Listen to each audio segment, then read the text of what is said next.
रोपाई छो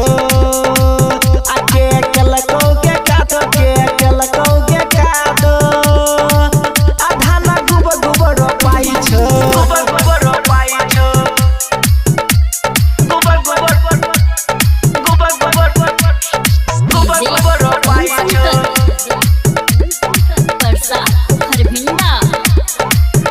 कंटोरे कटोरा वाला तो हर छेलोगे यार पूरा खेते में छौड़ी धसाई देलको फाड़ पूरा खेते में छौड़ी धसाई देलको फाड़